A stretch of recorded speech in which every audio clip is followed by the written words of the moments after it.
break it, you own it. That famous phrase from the late Colin Powell about the Iraq War, it continues to reverberate throughout foreign policy, especially today as President Trump leads the United States into another war in the Middle East. After some mixed messages, the White House seems to have settled on these goals of the war with Iran: destroy Iran's ballistic missile program and its naval presence in the region, dismantle Iran's terror proxies, and stop Iran from pursuing a nuclear weapon. But will the U.S. own what it broke and help rebuild Iran? The White House isn't so sure yet.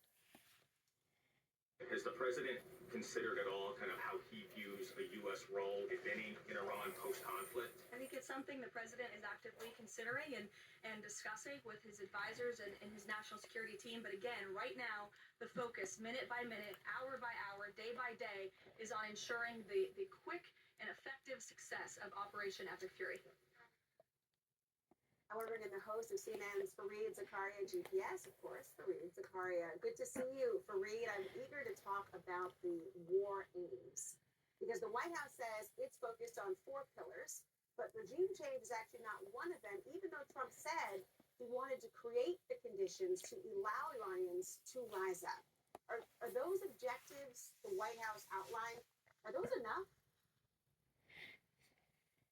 Well, clearly it's a shift, as you say. The president, when he announced the military action, explicitly called on the Iranian people to overthrow the regime, which is very unusual. It's a rare occurrence, and therefore you have to assume that was in many ways the object of the whole exercise.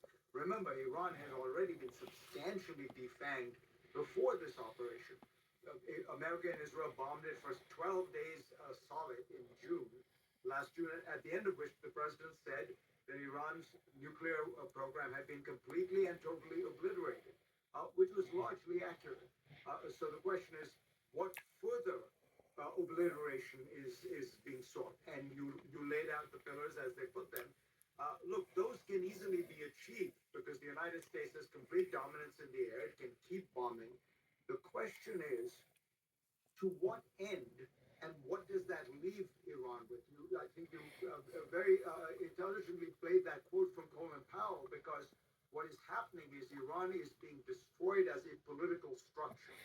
Is that the intention? Is the idea to destroy Iran's ability to function as a state, for there to be, for it to control its borders, for it to exercise power within its population? If that's the case, that is a kind of regime change operation, except that you have no alternative. You are simply trying to get chaos.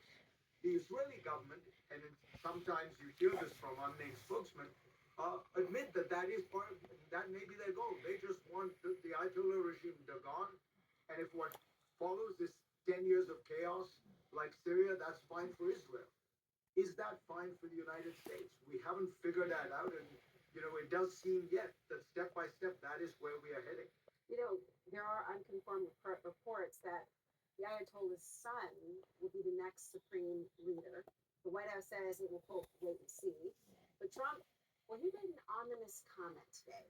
Listen, please.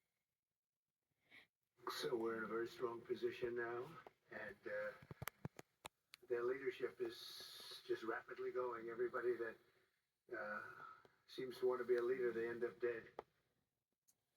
What happens if the next leader is the Ayatollah's son?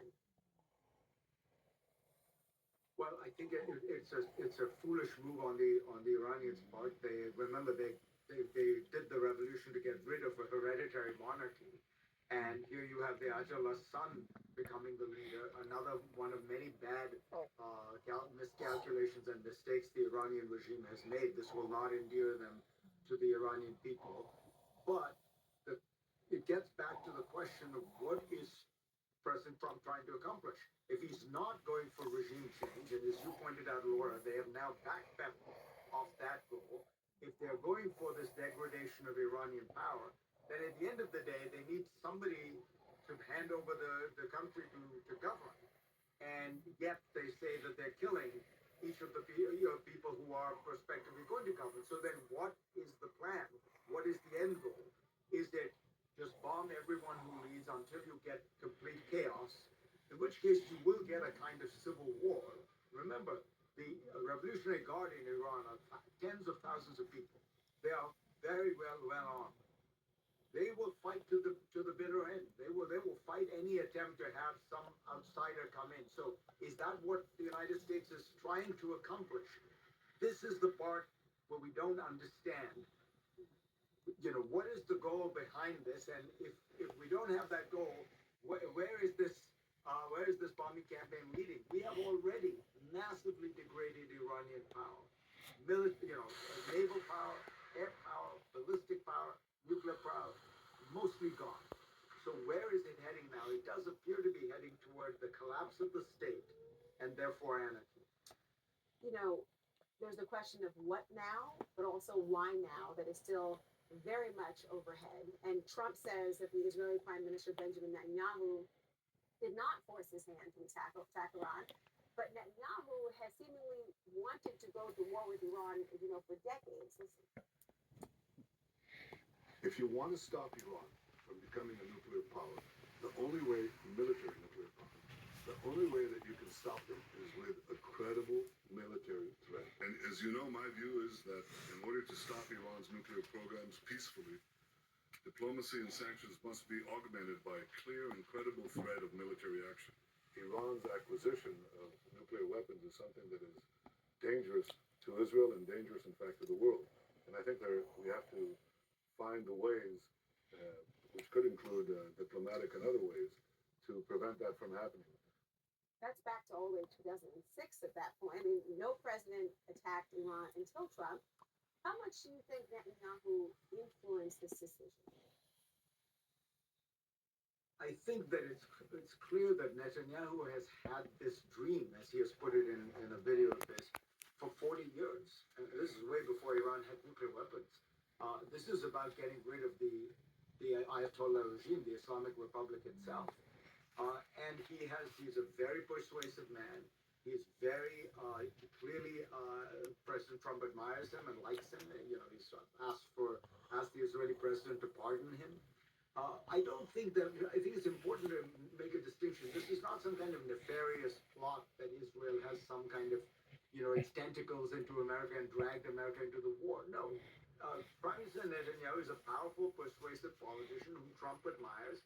He has persuaded Trump that if Trump wants to go down as a man of history, a man of destiny, take on this threat once and for all, exterminate it, and Trump was persuaded. I think that's probably the real story. And as for the timing, I don't think Netanyahu forced anyone's hand. The president decided when he wanted to go to war.